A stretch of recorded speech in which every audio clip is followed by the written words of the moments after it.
If you want access to bonus episodes, reading lists for every series of Empire, a chat community, discounts for all the books mentioned in the week's podcast, ad-free listening, and a weekly newsletter, sign up to Empire Club at www.empirepoduk.com. Hey, it's Paris. You know I love sparkly things, right? Like stars. Duh. And thanks to Hilton and AutoCamp, I just slept under them. Picture me, serving looks by the fire outside my luxurious Airstream, making s'mores with the kids, while a national park is our backdrop. The great outdoors meets Hilton hospitality. That's hot. Explore all the new ways to stay at Hilton.com. Hilton for the stay. This episode is sponsored by Friskies, who would like to tell your cats hi. Now, if that didn't get your cat's attention, there is one thing that always does the trick. Just pour some Friskies crunchy food in the bowl and you'll hear those paws come running. Works every time. With so many Friskies choices, you can always bring your cats running from their secret napping spots. There's always more to explore. See for yourself at friskies.com or visit your local store. Hey, it's Ryan Reynolds here from Mint Mobile. Now, I was looking for fun ways to tell you that Mint's offer of unlimited premium wireless for $15 a month is back. So I thought it would be fun if we made $15 bills. But it turns out that's very illegal.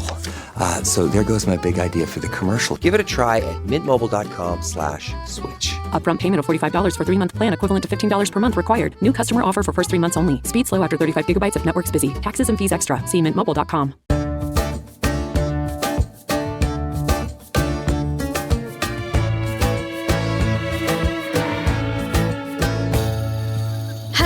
And welcome to episode 4 of Empire in our Suez Crisis series with me, Anita Anand.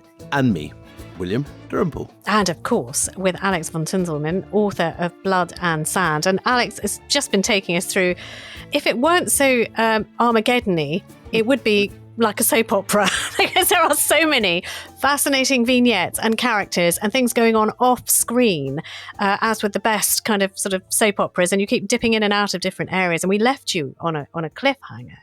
We left you with Egypt. Nasser now has mobilized his country on a war footing.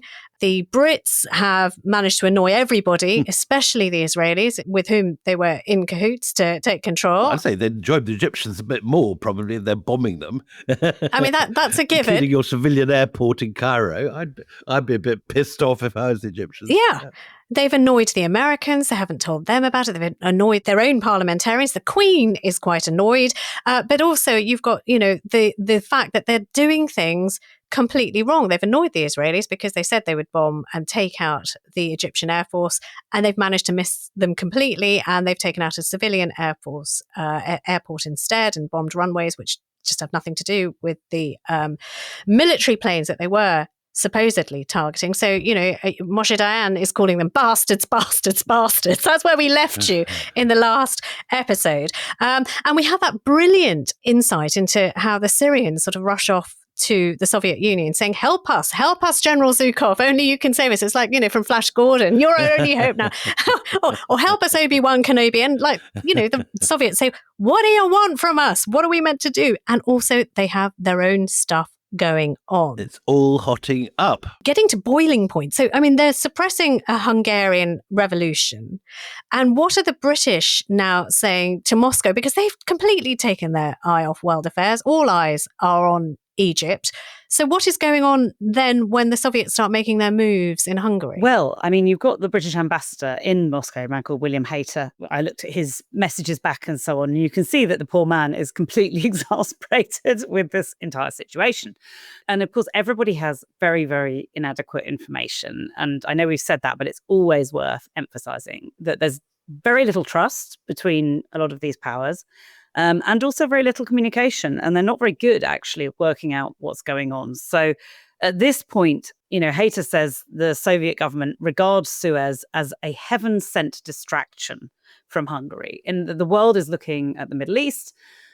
At this point, you have enormous numbers of Red Army troops and tanks and so forth rolling across the border into Hungary. So, the Soviets are obviously planning pretty major crackdown.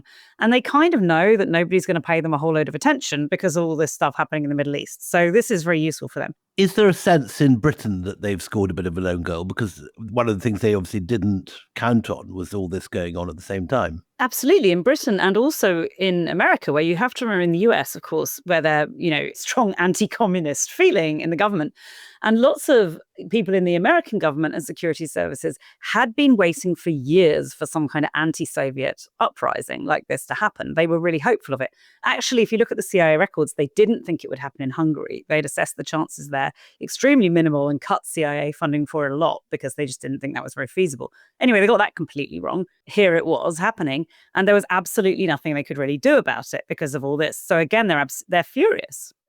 So, I mean, at this point, Hayter says, the Soviets don't really want to send troops to Egypt because they're too busy. And he says, but one of the things that's holding them back from getting involved in Egypt is that they still don't entirely believe that the Americans aren't also working with Britain and France, that this isn't some sort of mega trap that is being laid.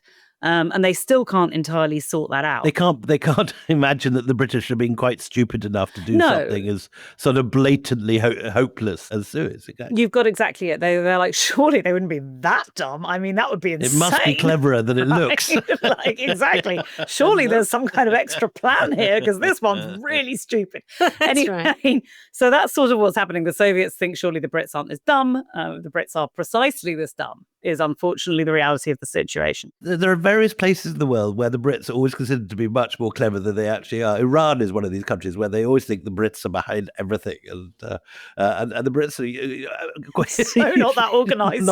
I mean, they really aren't. And I mean, he says, like obviously the Soviets are, but he said this really extraordinary thing might happen where actually the Soviets might kind of get together with the Americans at the expense of Britain and France, a joint Soviet-American military action against Britain and France. I mean, which sounds totally bonkers, but of course everything that was going on was totally bonkers. So who knows what can occur in this situation. And he also says that, look, the Soviets can't come all the way over. Or, the map is large.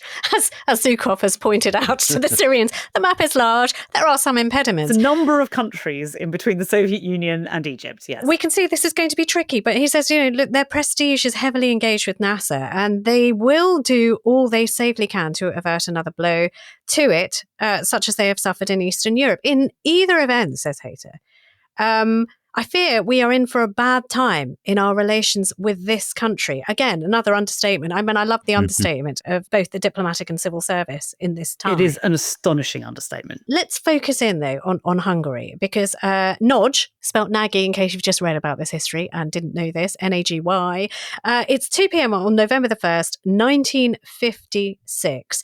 And Nagy is sitting there and his desk is filling up with papers saying the Red Army is on the move. The Red Army is coming. It's coming. It's coming. So what does he do and what sort of unfolds after that? Right. I mean, this is obviously an incredibly tense situation. You imagine the might of the Red Army is coming for him. And that's a really serious army at this point. It's absolutely massive.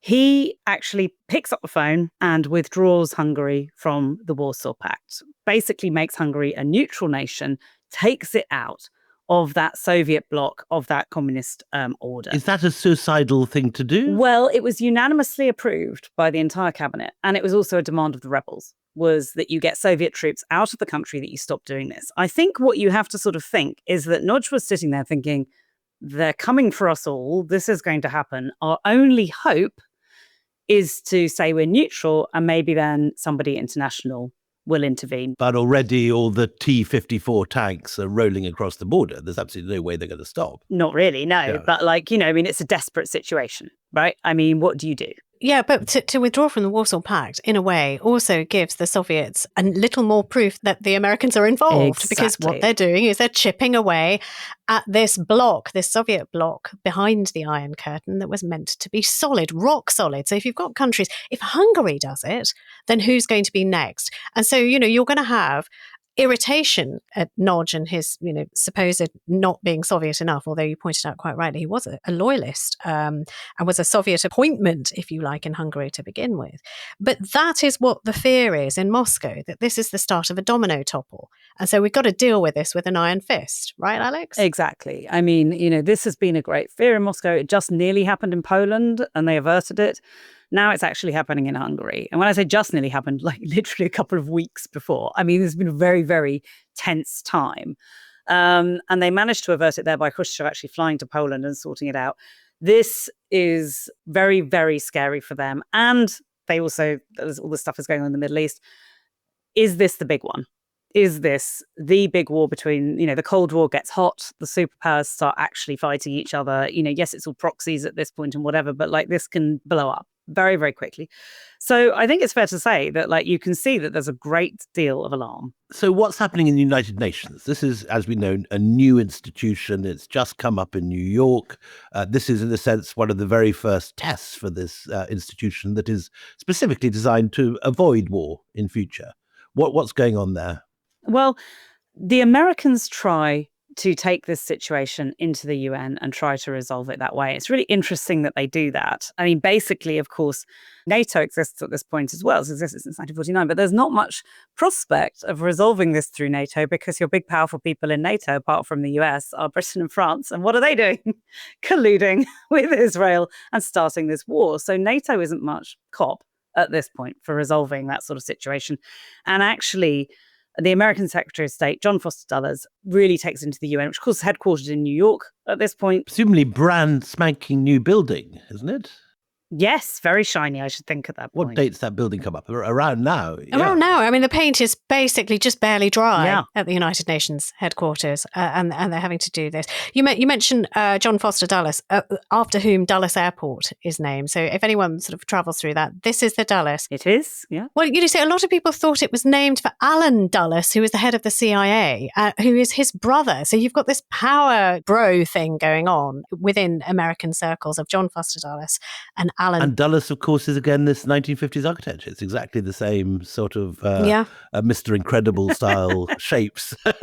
And of course, Alan Dulles, came up during our Iran series when we talked about the toppling of Mossadegh, the coup that takes place. So you've got Dulles fingers all over everything. But this particular Dulles, John Foster Dulles, is going to the United Nations because he wants to stop this kind of secretive adventurism that's going on thanks to his partners in NATO, France and Britain. Now, when he does go and speak before the United Nations must have been pretty shocked as well, no? I mean, what do they think about all of this?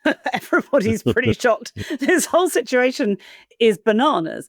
John Foster Dulles, as you say, his brother's head of the CIA, he's Secretary of State, incredible sort of power family going on. They've also got a sister who's a very powerful government economist, Eleanor. So, there's a lot happening there at the top of government. And he was someone who, rather like Dulles Airport, John Foster Dulles was generally regarded as remote, hard to get to, inaccessible, and so forth. Hours hard to navigate. Yeah. Yes. Yeah. Winston Churchill used to call him Dull Duller Dulles, was his little nickname for him. So this was John good. Foster. Oh, Churchill has such a good turn of phrase. I know. That's Alan very, Dulles is very actually a good. much warmer character. I mean, also responsible for quite a lot of political assassinations and so forth. So, not excusing him, but a definitely more sort of personable guy. He's the guy that kicks off the whole CIA sort of toppling of Guatemala, Iran. I mean, all those 1950s coups are him. He's responsible for an awful lot of stuff that happened in the mid-20th century.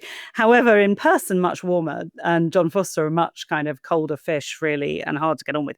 He had been plotting various Middle Eastern coups that year, somebody who absolutely was not imposed to a sort of imperialist action. But this seems to have really, the British-French action really triggered him, partly because I think he wasn't involved. They hadn't asked him. He'd been lied to. This was horrific. But also he was very rules-based. And it restricts his freedom of action in Hungary. This is a big one for America. Yeah, and he's very strong anti-communist. So, all of that is really, really crucial, what's going on. It's absolutely furious.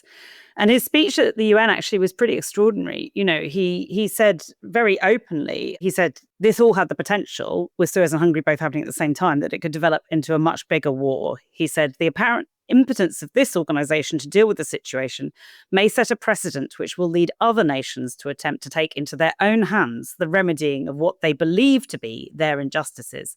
If that happens, the future is dark indeed.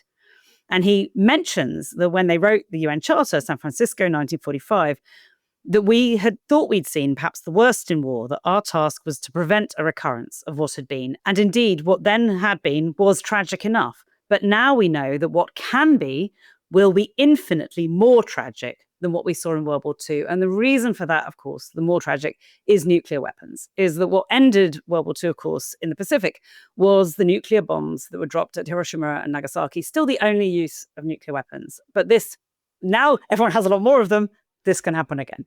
Remind me, by 1956, how bombed up is the Soviet Union? When did they get the bomb? Yes, very bombed up. So actually, Nikita Khrushchev's son, Sergei, was a nuclear bomb engineer. He ended up actually working in the US. I interviewed him for the book at the John Kennedy School. Really? in Massachusetts, quite extraordinarily. There was a very, very big nuclear arms race going on at this time. So what the Soviets had at this point, and this is going to become very important for very scary reasons, was really quite a lot of nuclear weapons. What was not so advanced at this stage, although, again, there was very little information in the West, but what they had was the propulsion mechanisms. So you had these warheads.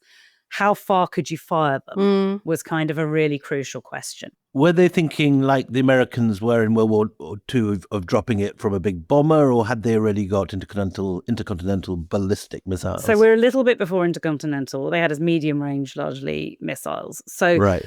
The Soviets at this point could not hit the US. That was not a feasible scenario. What they probably could do was hit Western Europe. And of course, that's where the aggressors were in this situation. So what you can see, I think, from Dulles' speech there is that he's already a day or two in extremely worried about the potential for this to become nuclear war. And this is what we start talking about with World War III. So, Alex, how does the UN respond to the speech? What's the vote and how does it pan out? So the UN votes overwhelmingly for Dulles' resolution for a ceasefire, 64 votes to 5 with 6 abstentions. So the votes against America at this point are, of course, Britain, France, Israel, and Britain manages to kind of bully Australia and New Zealand into supporting them. But that is disgraceful. And imagine those countries voting against the US. It's really quite a moment. Also, just very interesting that in his speech to G them up, he says the apparent impotence of this organization. I mean, that is something that is going to be leveled at the United Nations every time there is a resolution to follow. But okay, so you've got, again, now this is a debasement of Britain, just speaking from the British vantage point, that you have all of these countries, apart from the ones that are, sort of colonially still attached to you and the ones that you've been scheming with, all ranged against you, which can only make Eden's position ever more untenable as the Prime Minister. And also, presumably, thrilling Khrushchev. The fact that he said split the West, that must be this is astonishing. First time since 45 that's happened. Yeah. And as I say, it took them a long time to accept, and they were never entirely sure that the US weren't secretly working with Britain and France behind the scenes. But at this point, it starts to look like, wow, if they are, this is quite a bluff. This is pretty extraordinary.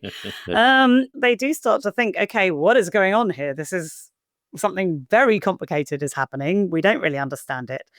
It's deeply confusing. And Dulles, at this point, I mean, his main fear is that if you allow this to happen, other countries will take this as a mandate to do whatever they want to do. I mean, his eyes are very much on the Soviet Union, but there are other countries as well that might start making moves and maneuvers. And the whole post-war peace would be undone, and it could be undone within days. Do we have any sort of accounts of what he's saying, thinking, feeling at this time? He wins the vote, but that's still a far cry from getting people to get back into line, back into the pre-1956 line that they were all in. Yes, absolutely. And I mean, I think, they've established this idea of this post-war rules-based order, which, nominally we're still supposed to live in today, although I think there's quite a lot of dispute about that. The idea is that you will resolve these things through talking, through a forum, through this kind of thing, through, international action. There is, of course, quite crucially, again, this will come up again most probably, there are no armed forces attached to the UN at this point. It has no way of enforcing what it's doing. But it is, on the other hand, obviously an international body. And the idea is that we're going to avoid another world war by this. And at this precise point, it looks like, well, we're not. Just a few years in, No, we're that's not. already busted. So And the things are moving now apace because Nasser, who is at war and he's being attacked on all sides, decides to blockade the Suez Canal, which is exactly, it's the casus belli that the French and the British were always saying could happen, that if you leave an Egyptian in charge of the canal, he's going to block it. Well, he does block it. I mean, after the French and the British do what they do. But we're talking about, I mean, this is a brilliant observation from you. They basically fill bits of it in, don't they, Alex, with things like, sort of beer bottles, empty beer bottles. Tell us what the blockade looks like. Egyptian Stella beer, which has a very heavy brown bottle. It does, exactly. Used to weigh down this. Make some lovely beer in the Middle East. And basically, certainly at this point. And so basically what he did was fill block ships, junk ships, filled with junk. So empty beer bottles, cement, scrap iron, kind of just junk. Fill those and just sink them in the canal. So you're basically, what you're doing is you're blocking the thing. Now, what's crucial here is that one of the justifications for the Anglo-French invasion was supposed to be, we must at all costs keep the canal open. But what all the military analysts had said, correctly, as it turned out, is the first thing Nasser will do is block the canal, which of course he did. So this is why he did it, because of course, if you're invaded, what do? Boom. Massive portcullis down in the middle of the thing. Everything that is a nightmare for, these Western powers, post-war Western powers, is happening. Oil pipelines are being blown up. The Suez Canal is being blocked. And this is the same threat, isn't it? Because the only other way, other than pipelines, to get oil to the West is through tankers going through the Suez Canal. Suez Canal, right. So suddenly there's a prospect of no oil at all reaching Europe or America. We have a big problem. Yes. Yeah, a big problem, but it doesn't deter the French. And is it true to say that actually, the Brits are getting slightly cold feet and Eden's feeling slightly under siege at the moment, but it is the French saying, allez, vite. They're the ones who are saying, let's go, Eden. Yeah. I mean, the French have absolutely no intention of stopping. I mean, Eden, of course, is sort of feeling, I think, much more squeamish. Well, he's not at this point feeling particularly squeamish about it, but Eden is more vulnerable to pressure from the Americans and also from his domestic situation. As I say, I think he clearly from the beginning felt far more need to be secretive about this operation than the French did. They never bothered being remotely secretive about it. He felt the need to, say there was no collusion with Israel. France was like, well, of course, why not? It's a totally different environment. And I think that's there's a big cultural difference between Britain and France about how they operate in, even if I call it an empire, there'll be French people being like, but it wasn't an empire. It was all part of metropolitan France, how they operate in these outposts that they have. So at this point, yes, there's a huge problem. The oil is not flowing. And while in the US, of course, they have their own oil. They could also have oil from Venezuela and places like this. Britain and France do not particularly have an alternative supply of oil. If you remember, before they built the Suez Canal, as you mentioned in the first episode, ships had to go all the way around the Horn of Africa. That took weeks. That still took weeks because even though we have faster ships at this point than you would have had in the 19th century, they're not like speedboats. They're not kind of like going to speed through that. That is still going to take weeks. You've got a big gap. So basically, the Minister of Transport and Civil Aviation has to go on TV in Britain and say, we're going to have to restrict oil consumption in this country. Pretty much turn your lights off and stop driving. Alex, just give me a little bit more idea about the French at this point. I'm just doing the math. 56 presumably is right at the peak of the Algerian War. All those scenes we see from the movie, the Battle of Algiers, those bombs going off in cafes and that sort of stuff, plus the French Secret Service torturing rebels. Presumably that's reaching its peak exactly at this moment and is egged on by this. And very early in the Suez Crisis, the French actually kidnapped Ahmed Ben Bella and the leaders of the Algerian independence movement. They literally forced their plane down and imprisoned them in France. And that was kind of part of this whole thing for them, was trying to stop this rebellion in Algeria. As indeed you can see from the Battle of Algiers, that did not work. It didn't Right. actually go at all well. And I think that was partly because Mollet, and he wasn't totally alone in this, but Mollet and other members of the French administration had persuaded themselves that most of Algeria was loyal, loved being part of France. This is all great. It's just these couple of troublemakers like Ahmed Ben Bella who are being stirred up by Nasser.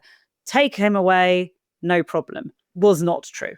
And again, nudge my memory, but there's really quite serious bloodshed going on in Algeria. I mean, there's large numbers of people dying at this point. Yes, and it gets worse as well. I mean, but as I say, that's the kind of part of their whole misunderstanding, that this is being caused by a couple of troublemakers rather than a really quite serious independence movement. But just going back to, the British government announcing to people that you're going to have to tighten your belts, we're all in this together, turn off your lights, and also stop filling up your cars. Now, even to this day, it is a political grenade to tell the electorate that they can't fill up their cars. I mean, that's why, so blockades, that kind of strike is so serious, even sort of in recent history. Your Morris Oxford is your castle at this period. But even today, honestly, if there is a fuel crisis, that sends a government into crisis. Yes, We've seen it totally. time and time again.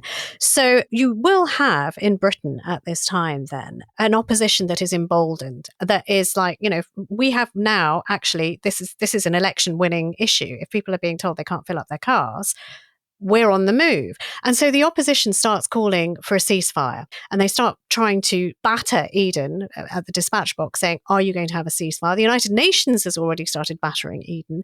And he hasn't got that sort of wave of confidence, as you say, that the French had.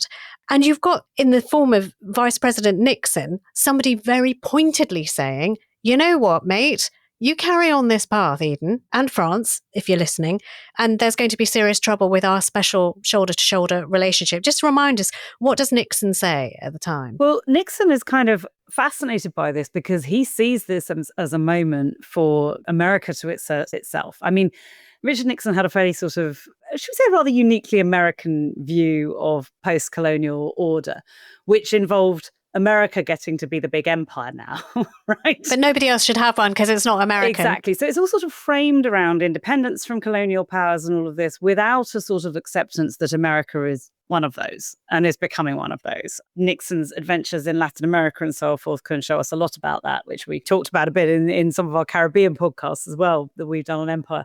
But at this point, he says, for the first time in history, we've shown independence of Anglo-French policies towards Asia and Africa, which seemed to us to reflect the colonial tradition. This declaration of independence has had an electrifying effect throughout the world. So he's seeing this kind of America leading this great independence. Now, of course, the United States did win its independence from Britain, of course, very famously in the 18th century. And there's a sort of internal view in America that therefore, it's impossible for America to become an empire because it's founded as a sort of anti-imperial project. Of course, the rest of the world does not end up always seeing it quite in that same way that America sees it. Well, I mean, we've done a series, Alex, America's Hidden Empire, which we did with Daniel Immerwahr. So, all of this is going on around about the same time. We've also done a series on Vietnam, and this is 2 years after Dien Bien Phu, when the Americans have taken over from the French, who couldn't hold the ground in Vietnam. But it's not an empire. Nothing to see here. It's not an American empire. Don't be silly. Just hegemony. Nixon is the vice president. Eisenhower is the president, but he is now starting to look a bit frayed at the edges, isn't he? Yes, he is. And I mean, he writes at this point to a friend, life gets more difficult by the minute. I believe that Eden and his associates have become convinced this is the last straw and Britain simply had to react in the manner of the Victorian period. But I don't see the point of getting into a fight to which there can be no satisfactory end, and in which the whole world believes you're playing the part of the bully and you don't even have the firm backing of your entire people. So he can see, basically, that this is not going well. We sort of said before that Eisenhower is someone who has been pro-British. He's somebody who really has thought that alliance is really important, and he's furious about this, but he's also dismayed. He's really disappointed, and I think that's quite crucial to his emotional reaction. He's really disappointed, like a headmaster. I'm really disappointed. You've let yourself down. You've let the post-war order down. One other person who we haven't mentioned who's also very upset at this point is Mountbatten. We always associate Mountbatten with empires and so on, but he is horrified by what's going on. At this point, he's Admiral of the Fleet, and he sends Eden's private secretary a letter. I know that you've been aware over these past few weeks of my great unhappiness at the prospect of our launching military expeditions against Egypt. Although I did not believe that a just and lasting settlement of any dispute could be worked out under threat of military action. But he says, now I can no longer remain silent. Yeah. So there's a surprising Tory's grandest of grandees breaking ranks at this point. I mean, Mountbatten saw himself as a left-winger, and saw himself really as an anti-colonial figure. I mean, there's always a story about when Conservative canvassers came round to Broadlands to his house and knocked on the door. He said, "No, I'm sorry, I vote Labour. You'll have to go around the back. My butlers are Conservative." I don't know that story. It's a brilliant story. So, I mean, Mountbatten saw himself, and I mean, obviously his wife, Edwina, was incredibly anti-colonialist, very left-wing in her politics, and that did influence him. And this is a point when Nehru presumably is still coming to stay every summer. Yes, absolutely. They're very close. Oh, we're getting into another. Listen, people, we're getting into another Von Tunzelmann book, which is excellent, by the way. India Summer. It's an absolute classic. Thank you. But look, we're gonna go to a break. Yeah, we'll go to a break. But I mean, yes, the point being that absolutely there is huge opposition to Eden within the British establishment is absolutely right. Right, okay. But also, you've got Fred Eisenhower who gives a speech. Now, the Americans, and we'll just leave this hanging before we go to the break, they're in a bind now because they are, on the one hand, scolding Britain and France and showing their independence, as Nixon says, we're finally breaking away from these old colonial countries and their stupid colonial Victorian attitudes. But at the same time, this binds their hands when it comes to intervening in what's going on in Hungary as well. And they may well want to intervene in what's going on in Hungary. And this may well not have been their doing, but it isn't an inconvenient thing to see the Soviet Union start crumbling from within. So what do? So actually, the frayed old Eisenhower does give a speech in Philadelphia where he links Suez and Hungary, saying, he was really proud that the United States had declared itself against the use of force in either conflict. And he says, "We cannot and will not condone aggression, no matter who the attacker, no matter who the victim." Join us after the break. Gatorade is the #1 proven electrolyte blend designed to hydrate better than water. So you can lose more sweat and raise your game. Gatorade, is it in you? It's back to school season and Clorox is donating 2 million disinfecting wipes to classrooms across America. Because back to school means things can get a little bit messy. Just ask second grade teacher Mr. Torres. Put me and just one Clorox wipe on a team? We can take on crayon smudges, sticky fingerprints on every surface, sneezes on the door handle, juice box explosion by the sink, snack crumbs, and don't even get me started on the bathroom passes. Clorox disinfecting wipes. Teacher's #1 wipe. Think about it.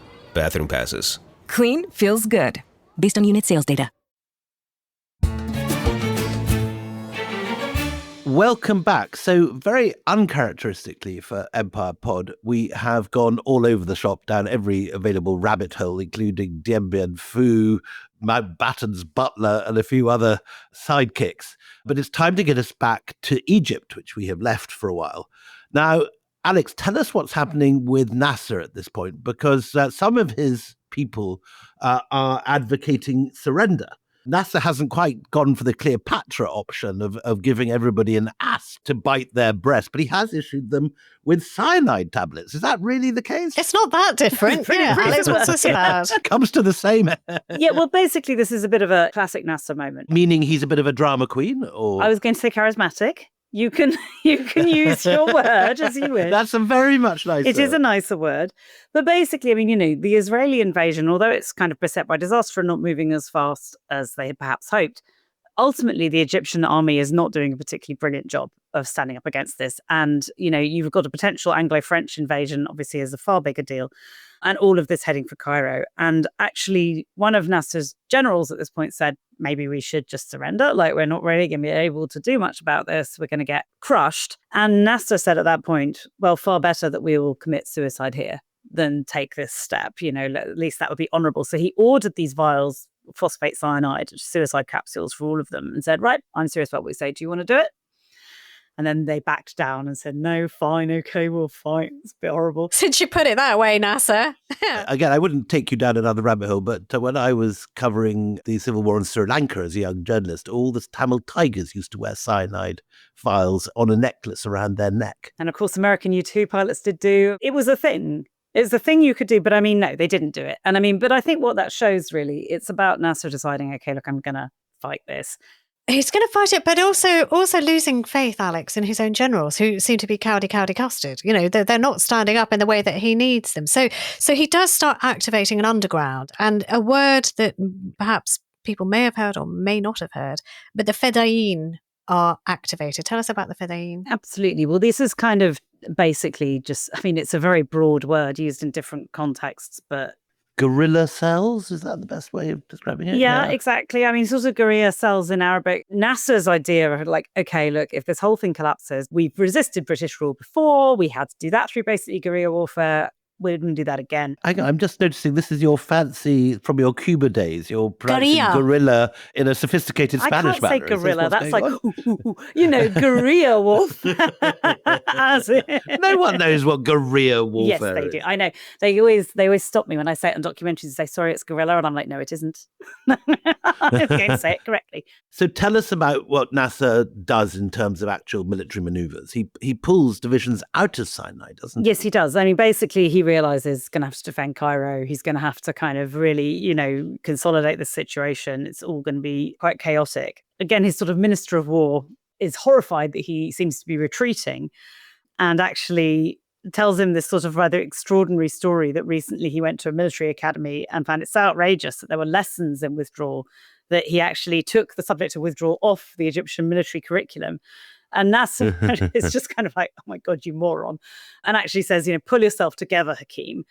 The whole army will be converted into a guerrilla force and pulled deep into Egypt and let them fight us there. Your behavior is unmanly. The first shots have hardly been fired.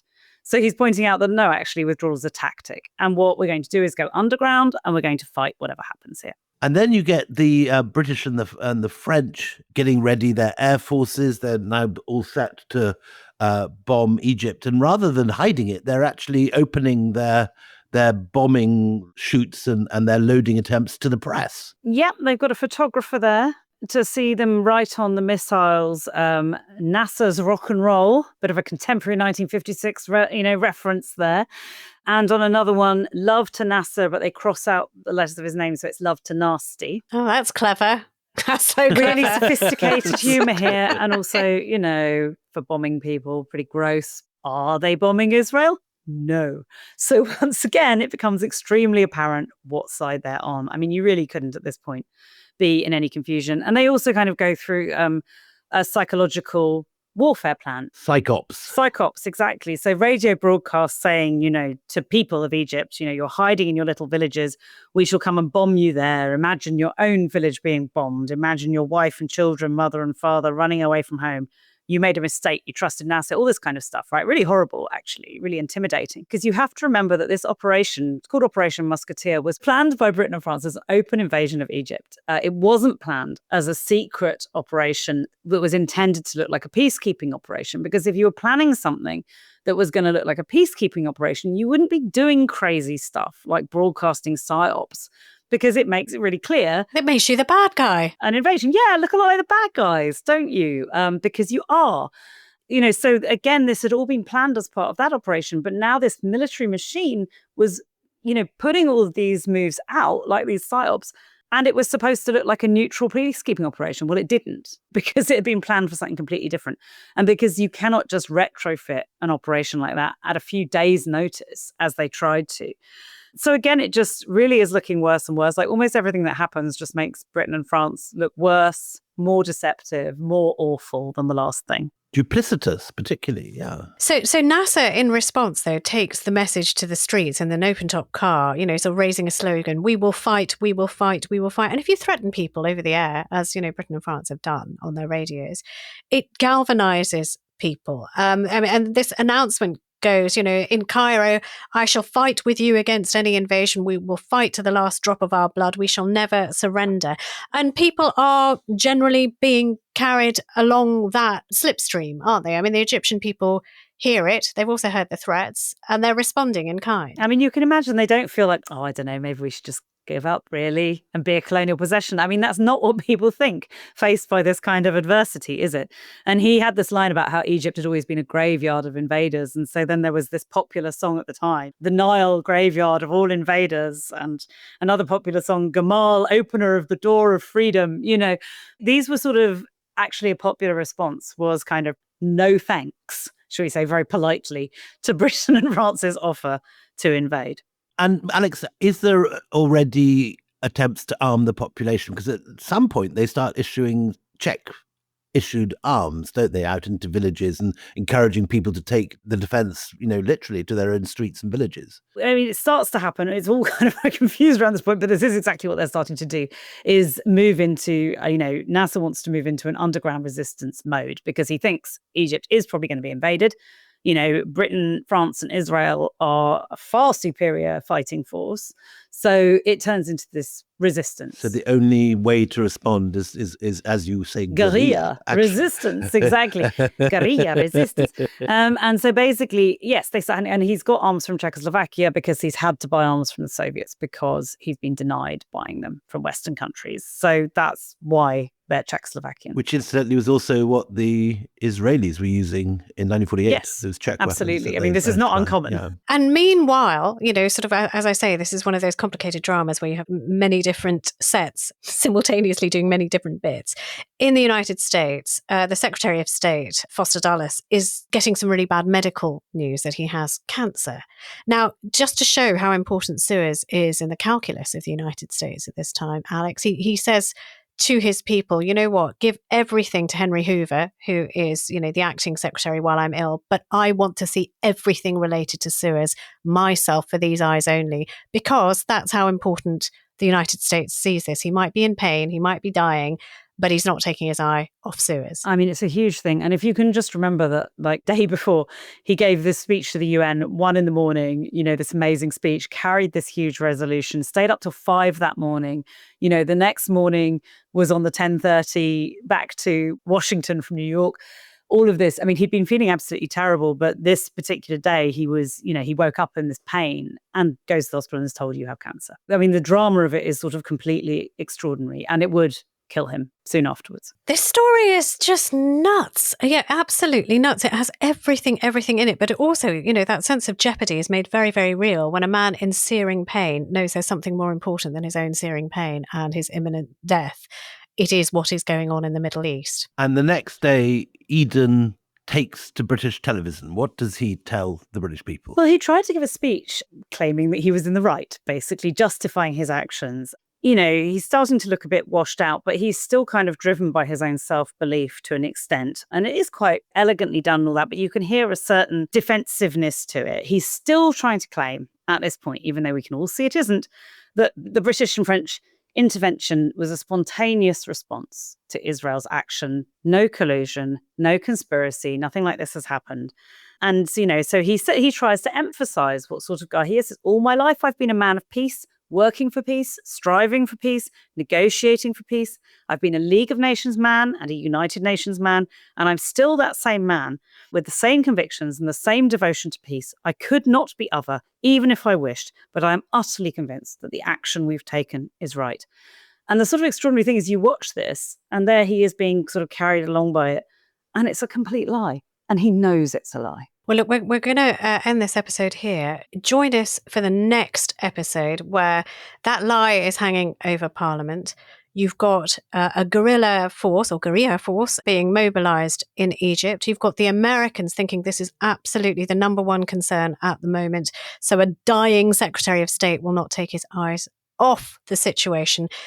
Let's find out what happens next in the next episode. If you can't wait, do you know what to do? Yeah, of course you know what to do. EmpirePodUK.com is where you go and join our club, because then you have free access to all of these mini-series in one go. You don't have to wait. But if you are going to wait till the next time we meet, it is goodbye from me, Anita Arnon. And goodbye from me, William Dalrymple.